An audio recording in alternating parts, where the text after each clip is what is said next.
എന്തുകൊണ്ട് പോർഷയിലേക്ക് ഒരു പെട്ടെന്നൊരു ക്വിക്ക് സഡൻ ചേഞ്ച്?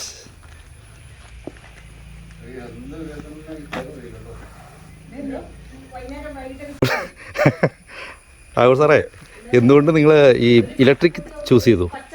പിന്നെ ഇലക്ട്രിക് എന്ന് പറഞ്ഞാൽ നമുക്ക് പെട്രോൾ അടിക്കണ്ടല്ലോ. പിന്നെ പെട്രോൾ അടിക്കാതെ നമുക്ക് ഫുള്ളായിട്ട് ഒരു 650-700 കിലോമീറ്റർ നമുക്ക് ഇതിനകത്ത് ഇങ്ങനെ ഫുൾ കറങ്ങി കിടക്കുമല്ലോ. നമ്മൾ ഇനിഷ്യൽ ഇൻവെസ്റ്റ്മെൻറ്റ് നമ്മൾ നടത്തി, നമുക്ക് ബാക്കിയുള്ള ലാഭം എന്ന രീതിയിൽ തന്നെയാണ് നമുക്ക് നമ്മുടെ വണ്ടി.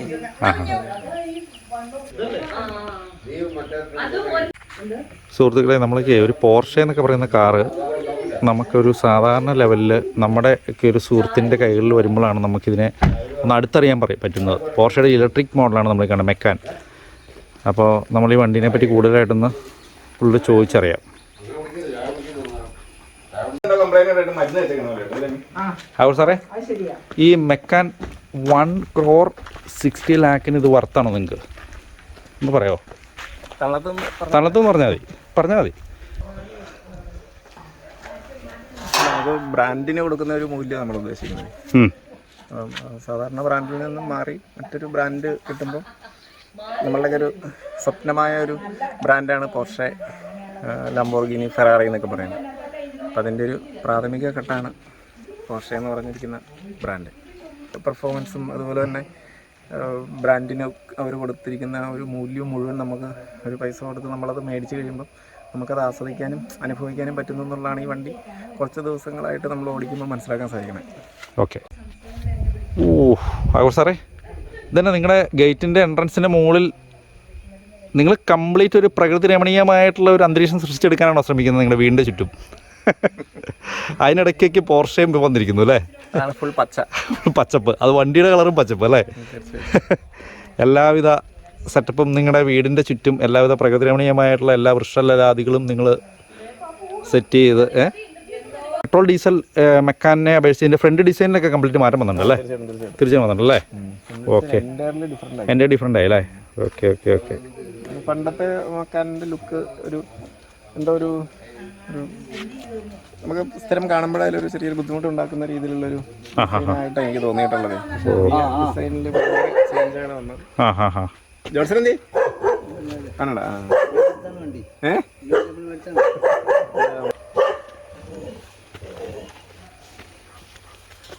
സാർ, ഇതിൻ്റെ ചാർജിങ് സെക്ഷനൊക്കെ ഫ്രണ്ടിലല്ലേ, ബാക്കിലാണോ? ബാക്കിലാണോ? അതൊന്ന് കാണിക്കാമോ? ബാക്കി അവിടെ എറണാകുളം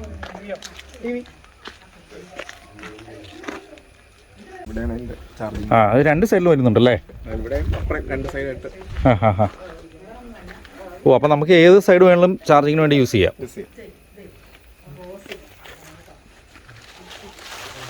ഓ, ഇവിടെയും വരുന്നുണ്ട്. ഇത് ഫാസ്റ്റ് ചാർജർ ആട്ടോ. ഏത് ഒരു സൈഡ് ഫാസ്റ്റ് ചാർജറാണോ? ഒരു സൈഡ് നോർമൽ ചാർജർ. ഓ, ഈ റൈറ്റ് സൈഡ് ഫാസ്റ്റ് ചാർജറും left side normal charger. Left side normal ചാർജറും വരുന്നു അല്ലേ? ഇതിൻ്റെ വീലിൻ്റെ സൈസൊക്കെ എത്രയാണ് വരുന്നതെന്ന് അറിയാമോ? 20 ഇഞ്ച്. 21 അല്ലേ?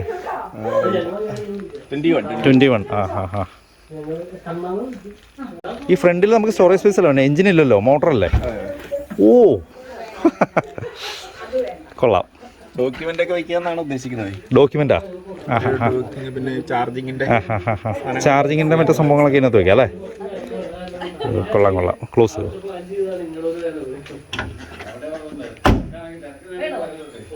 ജസ്റ്റ് ഒന്ന് ഓപ്പൺ ചെയ്യാമോ? വണ്ടിയുടെ ഉള്ളൊന്ന് കാണാൻ വേണ്ടിയിട്ടാണ്. ആ ഡിസ്പ്ലേ സെറ്റിങ്സ് ഒക്കെ എങ്ങനെ വരുന്നതെന്ന് നോക്കാൻ വേണ്ടിയിട്ടാണ്. ഒന്ന് ഓപ്പൺ ചെയ്യാമോ?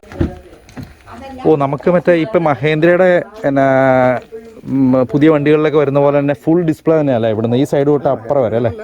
മഹേന്ദ്രയുടെ എന്നല്ല അല്ലേ ഞാൻ പറഞ്ഞുള്ളൂ. എന്നാലും ഒരു പണ്ട് പോലെ ഇങ്ങനെയാണല്ലേ ഇവരുടെ പെട്രോൾ വണ്ടികളിലും എല്ലാം ഇങ്ങനെയുള്ള ഡിസ്പ്ലേ തന്നെയാണോ തന്നെ? ഒരു ഡിസ്പ്ലേ അല്ലേ? ഓ, ശരി.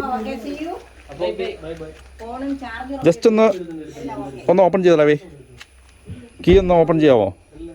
ആ ഡിസ്പ്ലേ ഒന്ന് തെളിഞ്ഞു തന്നെ കാണാൻ വേണ്ടിയാ.